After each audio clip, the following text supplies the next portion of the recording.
الہ الا انت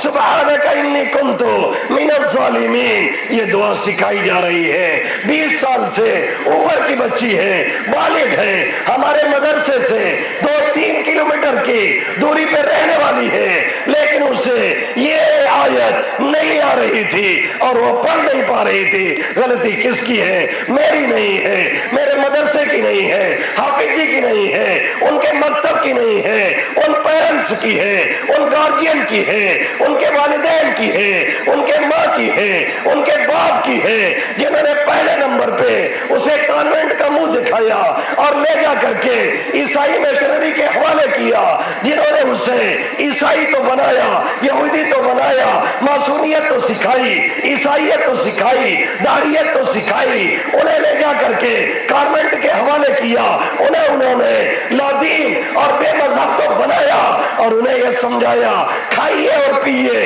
اور عیاشی کیجئے اور خرمستی کیجئے اور دنیا یہی ہے, اس کے بعد چلے جائیے, پھر کچھ نہیں ہے. یہ غلطی ان کے پیرنٹس اور والدین کی ہے. کل قیامت میں یہی اولاد کھڑی ہوگی اور غریبان اپنے ابا کا, اپنی اماں کا, اپنی نانی کا اور اپنی دادی کا پکڑے گی اور کہے گی ربنا انا اطعنا سادتنا وكبراءنا فاضلونا السبيل ربنا آتهم ضعفين من العذاب ولعنهم لعنا كبيرا. اے میرے مولا, میرے ماں باپ کو, میرے دادا دادی کو, میرے نانا نانی کو پہلے جہنم میں پھینکیے, اس کے بعد مجھے ڈالیے گا. جنہوں نے مجھے آپ کی معرفت سے, آپ کے کلمے سے, آپ کی نبی کے پہچان سے, آپ کی نبی کے نام سے, آپ کے نبی کی طریقے سے, کلام الہی سے انہوں نے دور رکھا تھا. جب تک میں پیٹ میں تھی تب بھی کوئی کلمہ نہیں, کوئی درود نہیں, کوئی نماز نہیں,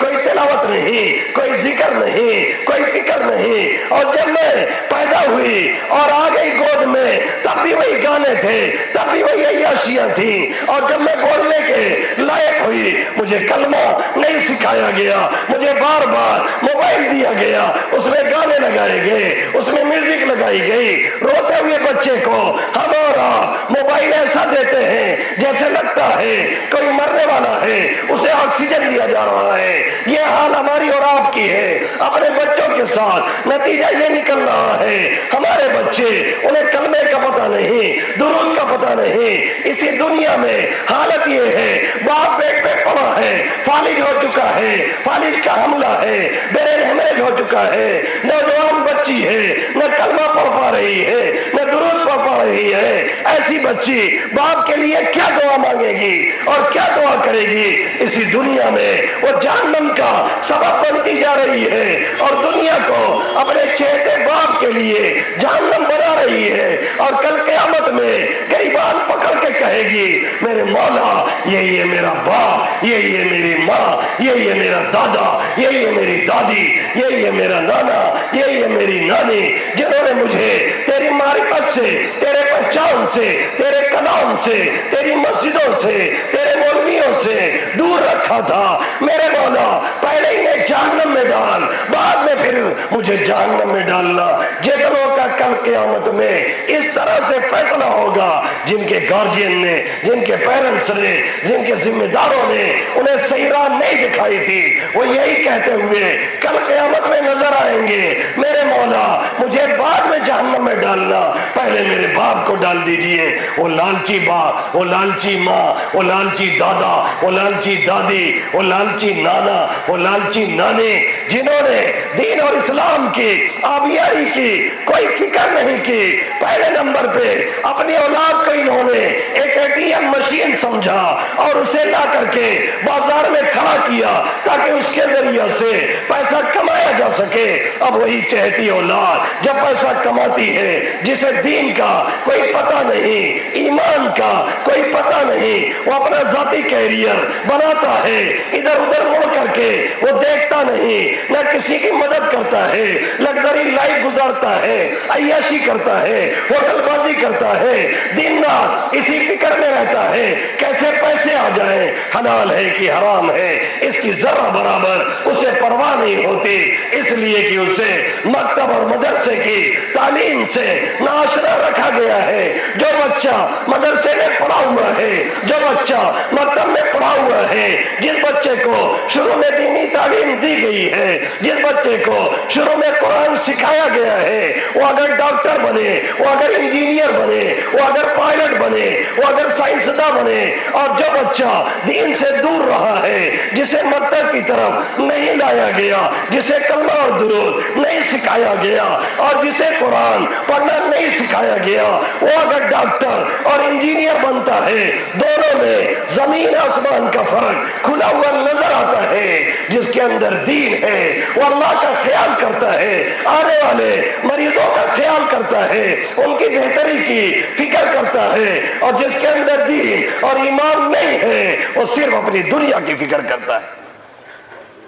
والذین کفروا یتمتعون ویأکلون کما تأکل الانعام والنار مثوی لہم۔ اس میں ہمارے گارجین، اس میں ہمارے پیرنٹ، اس میں ہماری ماں، اس میں ہماری بہنیں، سب کے سب شامل ہیں جنہوں نے ہماری ان چہتی اولادوں کو تباہی اور بربادی کے دہانے پہ لے جا کر کے کھڑا کیا۔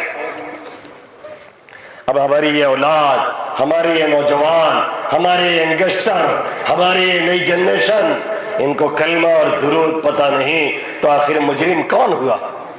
آخر اس کا خطا کار کون ہے؟ کون ہے وہ ڈاکو جس نے اپنے بچے کو ایک ATM مشین کی طرح سے رکھا تھا؟ کون ہے وہ بددین جس نے اپنے بیٹے کو ایک کرانے کی دکان سمجھا تھا اور یہ سوچا تھا کہ اسے ایک کرانے کی دکان بنا دیا جائے تاکہ اس کے ذریعے سے کچھ پیسہ آئے؟ باپ نے اپنے بیٹے کے ساتھ بنیا گیری کی، ماں نے اپنی بچی کے ساتھ بنیا گیری کی ہے، دادا اور دادی نے اپنے پوتے اور نواسے کے ساتھ بنیا گیری کی ہے۔ اسی دنیا میں اس کا صلہ وہ دیتے ہیں کہ بڑھاپے میں اپنے باپ اور دادا کو وہ کچھ بھی سمجھنے اور ماننے کے لیے تیار نہیں ہے۔ جہاں بھی جاؤ ایک چیز لوگ کہتے ہیں، جتنے بھی بوڑھے ملتے ایک بات کہتے، مولانا صاحب تنی بے ہم لوگ کا حق بیان کیو، تنی بے دھیان درا دیو کہ اماں ابا کا حق کا ہوتا ہے، نہیں تو لگا تھا بڑھاپوا میں لڑکون ٹھنگیاں انگیاں پکڑ کے لے جائے کنارہ انارہ پھینک دے تو ہم کیا کریں؟ بھائی جو بیج لگایا تھا، جس چیز کا بیج ڈالا تھا وہی نہ درخت نکلے گا۔ ببول کا بیج ڈال کر کے کھجور کھانے کی کوشش کیوں کی جا رہی ہے؟ از مکافات عمل غافل مشو، گندم ز گندم برو آیت، جاؤ ز جاؤ، عمل کے بدلے سے کبھی بھی غافل نہیں ہونا چاہیے۔ گیہوں سے گیہوں نکلتا ہے، جو سے جو نکلتا ہے۔ کبھی نہیں سنا ہوگا کہ کتیا تھی اور اس نے انسان کا بچہ جنم دے دیا، اور کبھی نہیں سنا ہوگا کہ انسان تھا اور اس سے پلہ پیدا ہو گیا تھا۔ ہے کبھی ایسا؟ کوئی ریکارڈ ہے آپ کے یہاں؟ جبلو پور والوں ایسا کوئی کرشمہ ہے آپ کے پاس؟ اگر ہو تو بھائی بتاؤ، ہم ابھی اٹھ کے چلتے ہیں دیکھنے کے لیے۔ بتاؤ بھیا یہ کٹیا رہی اور ایک تو بچہ دیو تو انسان ہوئے گو رہا۔ از مکافات عمل غافل مشو، گندم ز گندم برو آیت، جاؤ ز جاؤ، عمل کے بدلے سے کبھی غافل نہیں ہونا چاہیے۔ گیہوں سے گیہوں نکلتا ہے، جو سے جو نکلتا ہے۔ ببول کے درخت لگا کر کے، اس کی آبیاری کر کے، اس کی سینچائی کر کے، اسے پانی دے کر کے، حرام غذائیں کھلا کر کے، حرام خون بدن میں دوڑا کر کے، سوچ اور فکر کو سڑا کر کے، پھر یہ خواہش، پھر یہ تمنا، پھر ان سے یہ آرزو، پھر ان سے یہ آس، پھر ان سے یہ امید کہ وہ بڑھاپے میں کام آئیں گے۔ اٹ از امپاسبل، ناممکن ہے، ناممکن ہے۔ جتنے اولڈ ایج ہوم بنے ہوئے ہیں جا کر کے اس میں دیکھ آئیے، اس میں جتنے بوڑھا اور بوڑھی پڑے ہیں سب بددینوں کے ہیں۔ کسی بھی دیندار کے ماں اور باپ اس ایلڈ ایج ہوم میں نہیں ہے۔ یہ میں گارنٹی کے ساتھ کہتا ہوں، اگر کسی مولوی کے ماں اور باپ اولڈ ایج ہوم میں مل جائیں گے میں تقریر کرنا چھوڑ دوں گا۔ چیلنج ہے آپ کو، آپ کے امبیڈکر نگر کے ضلع میں کہیں ہو وہاں جا کے دیکھ کے چلے آئیے۔ ہمارے جونپور میں ہے، چلیے وہاں ہم دکھا لائے۔ اگر کسی اگر کسی بھی دیندار گھرانے کے ماں اور باپ اس اولڈ ایج ہوم میں آپ کو مل جائیں گے تو پھر انشاءاللہ تعالی شمیم دوبارہ آپ کو چہرہ نہیں دکھائے گا. جتنے بھی ہیں پیسے والے گھرانے کے، جتنے بھی ہیں بڑے گھرانے کے ہیں، جتنے بھی ہیں سیٹھوں کے لڑکے ہیں، انہوں نے لے جا کر کے غیروں کے حوالے کر دیا ہے. ہمارے ابا اماں کو تم دیکھو، ہم سے کوئی مطلب نہیں، مہینے میں ہم بل پے کر دیں گے، بہت زیادہ اچھائی کریں گے تو مہینے میں بل دے دیں گے، اور اگر نہیں کرنا ہے تو ہم وہ بھی کرنے والے نہیں ہیں. ہمارے یہاں ہمارے ایک بڑے بوڑھے ہیں، ایک مرتبہ وہ ریڈیو سن رہے تھے، تب وہی ریڈیو ایک ذریعہ تھا، اس کو سیٹ کر کے بیوی سے لگایا جاتا تھا، اور تھوڑا سا ادھر ادھر ہو جائے تو پتہ چلا وہ گوا. اب تو ماشاءاللہ سب لیے بیٹھا ہے، پوری دنیا کی خبر بیت الخلا میں مل رہی ہے، لیٹرین چل رہی ہے، موبائل آن ہے اور خبر سنی جا رہی ہے. یہی نہ ہو رہا ہے؟ عجیب حال ہے بھیا. کیوں چلاوت جات ہے وہ پتہ چلا گٹر میں گر گوا، کیوں کر چلاوت جات ہے وہ پتہ چلا کھمبا میں لڑ گوا، کیوں چلاوت جات ہے وہ پتہ چلا دوسرے گھر میں گھس گوا. ابھی کہیں پہ قصہ سنایا تھا، ایک صاحب چلاتے ہوئے آ رہے تھے، موبائل میں مست، فیس بک چل رہا ہے کھسر کھسر، سرکاریں ادھر ادھر کر رہے ہیں، اب تو ایسے کرو تو یار سوار ہو جاتے ہیں. تو فیس بک کو چلا رہے تھے، اور چلاتے چلاتے وہ ایک دوسرے کے گھر میں گھس گئے، اور جا کر کے صوفہ سیٹ پہ براجوان ایک دم ٹانگ پکڑ کے اور چلا رہے ہیں. ان کی بیوی وہ واٹس ایپ میں مست تھی، واٹس ایپ چلا رہی تھی، کچھ بنا رہی تھی، واٹس ایپ کان میں آلہ تو لگا رہتا ہے، وہ چل رہا ہے. اب ان کے شوہر کے آنے کا ٹائم ہو چکا تھا، آفس ٹائم جو ان کا تھا. ان کی بیوی نے سمجھا کہ ہمارے میاں جی آ گئے ہیں، وہ چائے بنا کر کے لا کے ٹیبل پہ رکھ کے چلی گئی. ان کو بھی پتہ نہیں ہے کہ دوسرا آدمی آ کے بیٹھا ہے، ان کو بھی خبر نہیں ہے کہ دوسرا آ کے بیٹھا ہے، اور اس کو بھی پتہ نہیں ہے کہ ہم دوسرے کے گھر میں بیٹھے ہیں. اب تھوڑی دیر بعد، یہ ابھی چھوٹا حادثہ ہے، یہ چھوٹی قیامت ہے، اس سے بڑی قیامت سنیے. اب تھوڑی دیر بعد جس کا اصل گھر ہے، جس کا اصل گھر تھا، وہ آیا ٹویٹر چلاتے ہوئے، اور آیا گھر میں گھسا تو دیکھا کہ ایک آدمی صوفہ سیٹ پہ براجمان ہے اور چائے پی رہا ہے. تو وہ سمجھا کہ میں دوسرے کے گھر میں آ گیا ہوں، سوری بول کر کے واپس بھاگ گیا.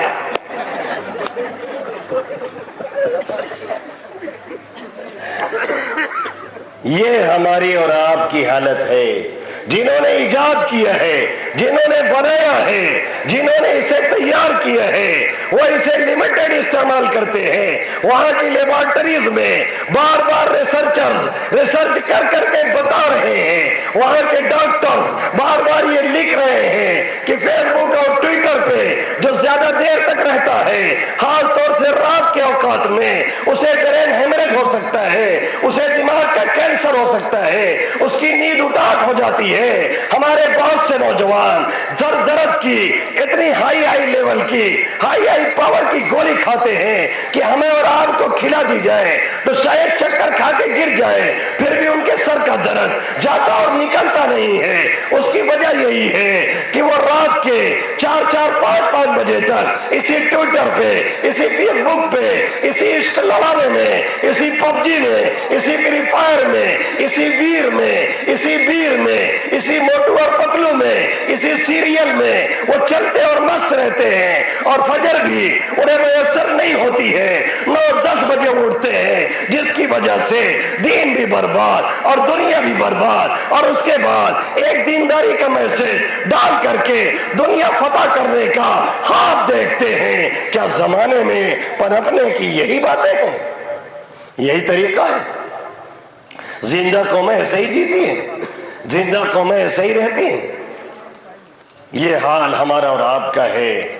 کہ ہم اور آپ اس میں اتنا مست ہے، اتنا مگن ہے کہ ہمیں کچھ خبر نہیں کہ ہم کیا کر رہے ہیں یا ہماری آل اولاد کیا کر رہی ہے. اب 20 سال کی بچی ہے اور 25 سال کا نوجوان ہے، اسے اگر کلمہ اور درود نہیں آ رہا ہے تو اس کے ذمہ دار آخر ہمارے بڑے اور بوڑھے نہیں ہیں تو اور کون ہوگا؟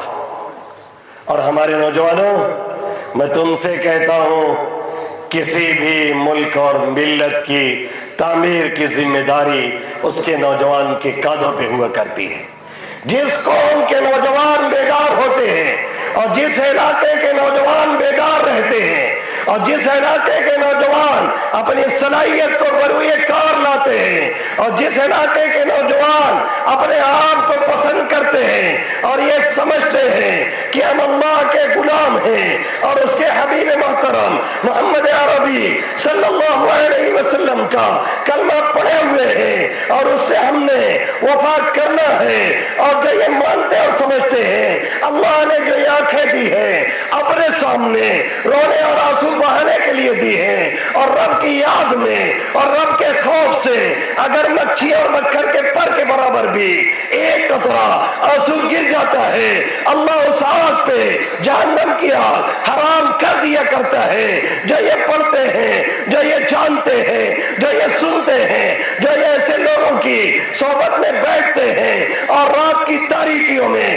جو رب کے سامنے جا کر کے روتے ہیں اور گر گراتے ہیں، جو گرل فرینڈ کے چکر میں اپنا آنسو نہیں گراتے، جو بوائے فرینڈ کے چکر میں بہنیں اپنی رات کی نیند خراب نہیں کرتی ہیں، بلکہ اپنے رب کو پہچان کر کے، اپنے والدین کو پہچان کر کے ان کی ناراضگی سے جو بچتے ہیں اور جو بچتی ہیں وہی ایک تاریخ رقم کرتے ہیں اور ایک تاریخ لکھتے ہیں اور ایک انقلاب دنیا کے اندر وہی لے کر کے آتے ہیں۔ امیر المومنین فی الحدیث عبداللہ ابن مبارک رحمت اللہ علیہ، ان کا واقعہ کوٹ کر کے میں بات پوری کرنی چاہوں گا۔ امیر المومنین فی الحدیث جو حدیث کے امام مانے گئے ہیں، پہلے یہ گانے بجانے میں مست رہتے تھے، پہلے یہ عیاشیاں کرتے تھے، پہلے یہ شراب و کباب میں مست رہتے تھے۔ 20-25 سال ان کی زندگی یوں ہی گزر گئی، پھر اچانک ان کے اندر انقلاب آیا، پھر دین کی طرف آئے، پھر دین پڑھنا شروع کیا، پھر امام صاحب کی مجلس میں آنا شروع کیا۔ امام اعظم ابو حنیفہ رحمۃ اللہ علیہ کی بھی انہوں نے شاگردی اختیار کی، اور اسی طریقے سے یہ استاذ ہے امام بخاری جو سب سے صحیح کتاب کلام اللہ کے بعد ہے، اس کے استاذ ہیں، امام کا شاگرد ہے، اور امام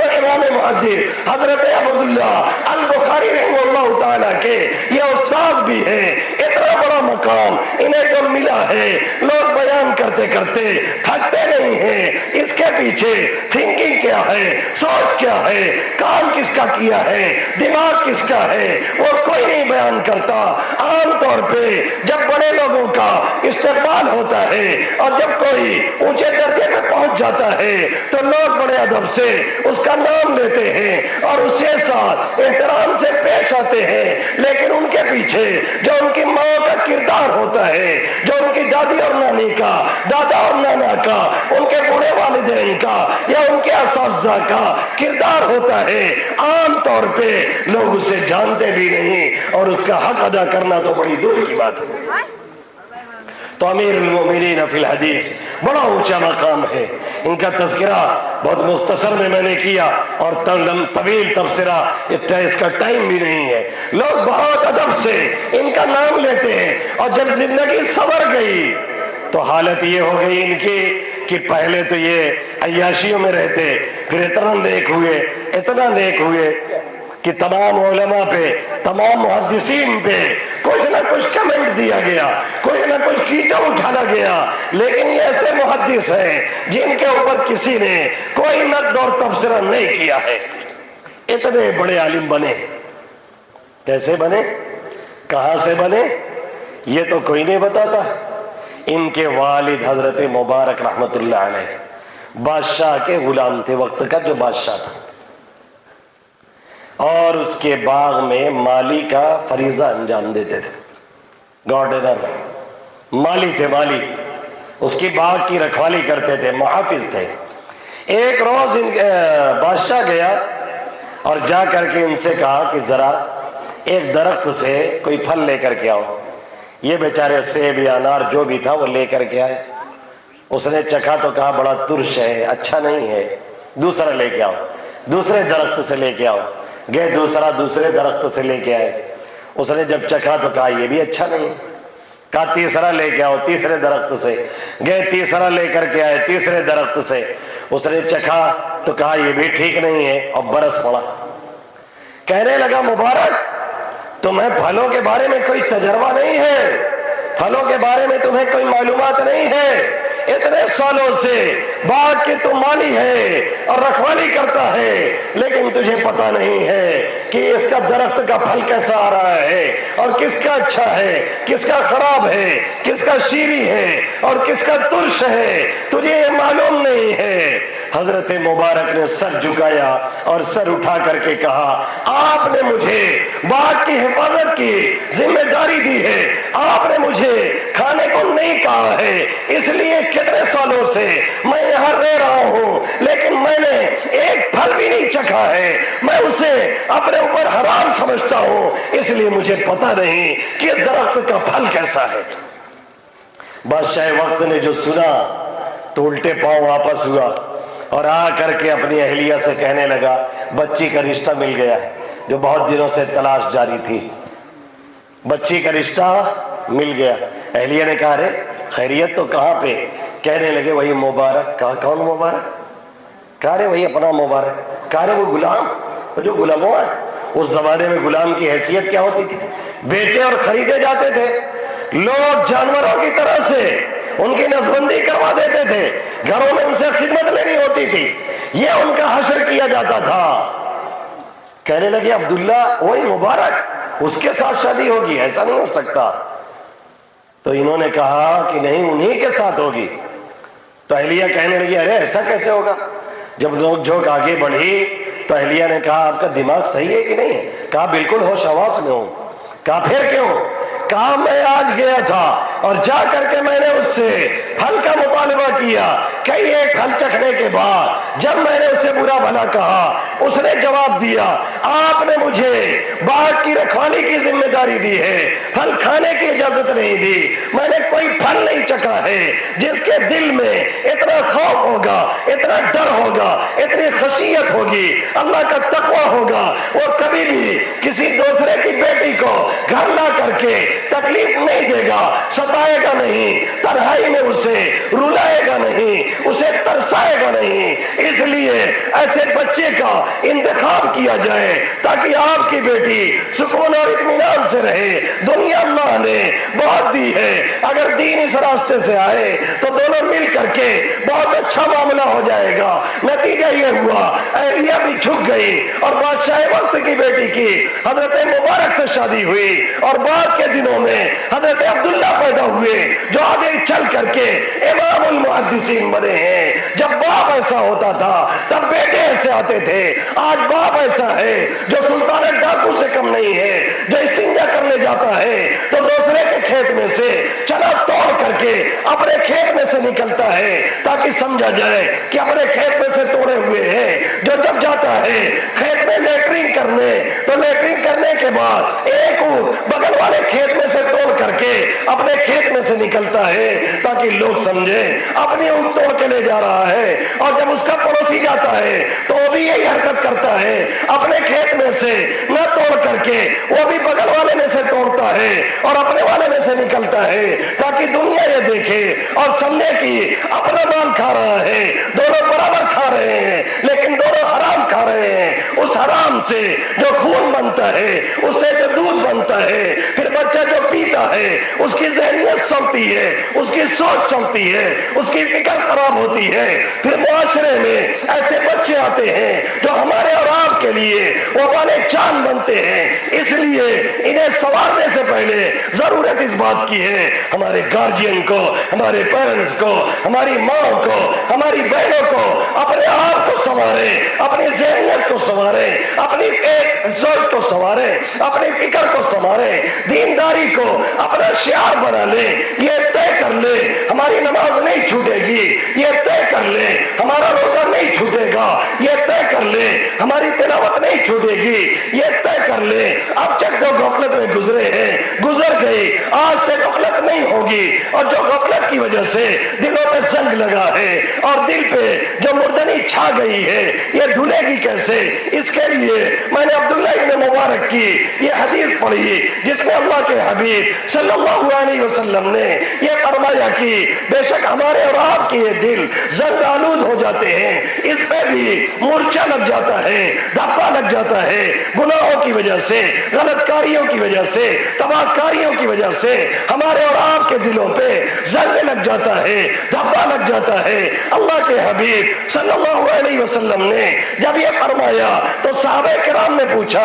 اے اللہ کے حبیب صلی اللہ علیہ وسلم اس کی صفائی کیسے ہوگی؟ لوہے پہ زنگ لگتا ہے، ریگ مار مارتے ہیں، اس میں کور ڈالتے ہیں، پھر پینٹ مارتے ہیں، وہ محفوظ ہو جاتا ہے، جب دل پہ دھبا لگے گا یہ صاف کیسے ہوگا؟ صحابہ کرام رضوان اللہ تعالی علیہم اجمعین نے پوچھا، اللہ کے حبیب صلی اللہ علیہ وسلم نے فرمایا کثرت تلاوت القرآن و ذکر الموت، اللہ کے کلام کی یعنی قرآن کی کثرت سے تلاوت کی جائے اور کثرت سے موت کو یاد کیا جائے۔ بعض روایتوں سے یہ پتہ چلتا ہے اگر کوئی 24 گھنٹے میں 20 بار موت کو یاد کرتا ہے جب مرتا ہے اسے مقام شہادت ملتا ہے، کیونکہ جو مرنے کو سوچے گا وہ کسی کا حق نہیں مارے گا، جو مرنے کو سوچے گا وہ کسی کے حق میں داخل نہیں ڈالے گا، جو قبر کو سوچے گا وہ دوسرے کے کھیت میں سے چنا اور روٹ نہیں چوری کرے گا، جو قبر کو سوچے گا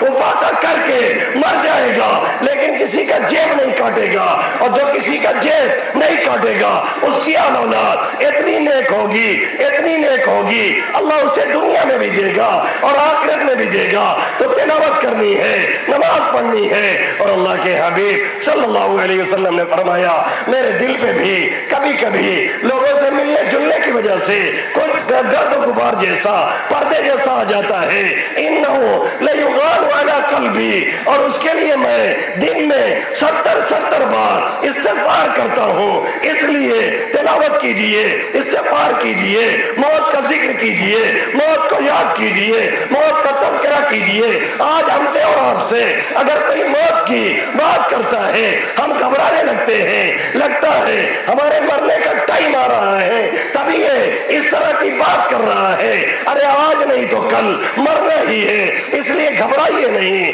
ڈریے نہیں، اللہ کی یاد میں مست ہو جائیے۔ موت ایک پل ہے جو ایک محبوب کو یعنی بندے کو دوسرے محبوب سے یعنی اللہ سے لے جا کر کے ملا دیتی ہے۔ یہ تبھی کام ہوگا جب ہم اور آپ اللہ کی محبت کو، اس کی یاد کو، اس کی نماز کو اپنی التجا بنائیں اور اپنا طریقہ بنائیں، اور اگر نہیں بناتے ہیں تو پھر یہ جلسے، یہ جلوس، یہ مجلسیں ہمارے کسی کام کی نہیں، لفادی سے کوئی کام بننے والا نہیں جب تک کہ ہم اور آپ مل جل کر کے آماد عمل نہ ہو جائیں۔ اللہ ان چند باتوں پہ مجھے اور آپ سبھی حضرات کو عمل کی توفیق نصیب فرمائے، آمین یا رب العالمین، وما علینا الا البلاغ المبین۔